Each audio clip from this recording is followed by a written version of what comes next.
मंचस्थ मान्यवर उपस्थित सारस्वत शिक्षक बंधू भगिनींना माझा नमस्कार। 2 वर्ष अगोदर बाई रमाबाई यांचे आगमन आमच्या शाळेत झाले। वरिष्ठ लोकांचा सहवास लाभणे हा पण एक भाग्याचा विषय असतो, कारण की वरिष्ठांकडनं जे शिकायला मिळतं ना ते दुसऱ्या कोणाकडनं मिळत नाही। मला सांगायचं एवढंच आहे की बाईंकडनं मला 2 गोष्टी शिकायला मिळाल्या। एक म्हणजे जीवनात नेहमी मौन राहावं आणि दुसरं म्हणजे संतुष्टी जीवन जगा, समाधानी जीवन जगा, साधं आणि सरळ। रमाबाईंना बघितलं की 80 आणि 90च्या दशकांच्या बाया आठवतात ना, साधा आणि सरळ, भरपूर ऐश्वर्य वैभव आहे तरीही ते साधं आणि सरळ आजच्या युगात लोक जीवन जगत नाही। आजच्या या भौतिक सुखाच्या मागे लागणाऱ्या ज्या बाया असो किंवा माणसं असो, लोभामध्ये जगणारे लोक मी भरपूर पाहिले, पण 80 आणि 90च्या दशकात जगणारी स्त्री मी बाईंना बघितलं। बाईंकडनं मला मौन आणि समाधान व संतुष्टी काय हे गुण अवगत करायचे आहे, कारण की आपल्या पोथ्या पुराणांमध्ये संतांच्या वाणीमध्ये सांगितलेलं आहे की मौन सर्वार्थ साधन, सर्व गोष्टीचं जे निराकरण आहे ते मौन आहे आणि ते बाईंकडनं मला शिकायचं आहे, माझ्यात आत्मसात करायचं। दुसरं, एक वेळेस यक्षाने युधिष्ठिराला विचारलं की सर्व सुखांमध्ये सर्वात मोठं सुख कोणतं, तर त्वरित युधिष्ठिराने विचार न करता सांगितलं संतुष्टी आणि समाधान, संतुष्टी आणि समाधान। जर आपल्या पुराणांमध्ये या गोष्टीचा उल्लेख झालेला आहे आणि ते अवगत असलेली स्त्री आपल्या जवळ आहे तर तिच्याकडून आपण हे 2 गुण घेतलेच पाहिजे आणि ते मी अवगत करेलच रमाबाई तुमच्याकडून। मी जास्त काही बोलत नाही कारण घटिका खूप अल्प आहे।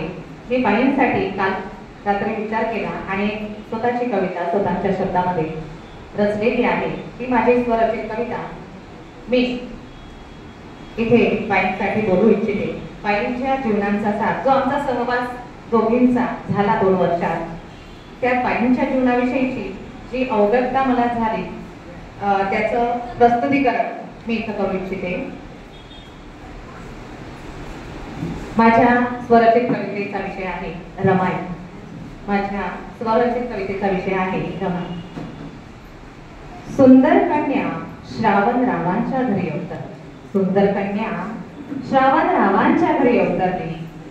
6 भावंडात होती ती तान्हुली, 6 भावंडात होती ती तान्हुली, अशी एक चौधरी घराण्याची रमाई, चौधरी घराण्याची रमाई। बाबांची लाडकी आणि आईची छकुली, बाबांची लाडकी आणि आईची छकुली, अभ्यासाचा लढा आणि कामाची चतुरा। वामकुशी घेताना आई, वामकुशी घेताना आई पायांची अंगाई लागली। सर्वांची आवडती अशी ही रमाई, अशी ही रमाई। सौंदर्याच्या रूपात मंदा अवतरली, सौंदर्याच्या रूपात मंदा अवतरली। मैत्रीच्या सुखात आनंदाचे क्षण झेलले, मैत्रीच्या सुखात आनंदाचे क्षण झेलले। मस्तीच्या या खेळात मंदाच होती म्हणी, मस्तीच्या या खेळात मंदाच होती म्हणी। सर्वांची आवडती अशी ही रमाई, सर्वांची आवडती अशी ही रमाई। कष्टाचं बालपण, कष्टाचं बालपण आणि अभ्यासात जाईल तरुणाई। शिक्षिकाच बने असा ध्यास म्हणे, शिक्षिकाच बने असा ध्यास म्हणे। लग्नाची गाठ नोकरीवाल्या संगेच बांधेल अशी जिद्द म्हणी घेईल। सर्वांची आवडती अशी रमाई, सर्वांची आवडती अशी रमाई। सप्तपदीचे वचन जगदीश रावांसोबत घे, सप्तपदीचे वचन जगदीश रावांसोबत घे।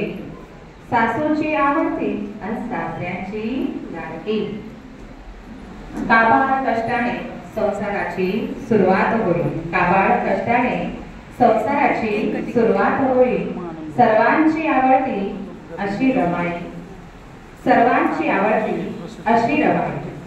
चिकाटीचा संसार आणि नोकरीत चढाई, चिकाटीचा संसार आणि नोकरीत चढाई, गोड आणि कडू प्रवासाचा स्वाद होईल, गोड आणि कडू प्रवासाचा स्वाद होईल, प्रामाणिकतेने दोघातही उत्तीर्ण होईल, प्रामाणिकतेने दोघातही उत्तीर्ण होईल, सर्वांची आवडती अशी रमाई, सर्वांची आवडती अशी रमाई, साध्या आणि सरळ व्यक्तिमत्वाची किमान, साध्या आणि सरळ व्यक्तिमत्वाची किमान, आईची ही भूमिका उत्तम साकार, आईची ही भूमिका उत्तम साकार, नात्यांमध्ये गोडवा नेहमी ठेव, सर्वांची आवडती अशी ती रमाई, नोकरीच्या प्रवासाची निघून गेली ऊन सावली, नोकरीच्या प्रवासाची निघून गेली ऊन सावली, काबाड कष्टाने, काबाड कष्टाने जिच्या अस्तित्वाची घडवणी होईल, जिच्या अस्तित्वाची घडवणी होईल, नोकरीच्या विसाव्याकडे आता तिचा प्रवास जाईल, नोकरीच्या विसाव्याकडे आता तिचा प्रवास जाईल, सर्वांची आवडती अशी रमाई, सर्वांची आवडती अशी रमाई. बाई, तुमचे हे निवृत्तीचं जीवन पुढे आरोग्यमय आणि आनंदी जावं हीच मी प्रभूचरणी प्रार्थना करते. असतो.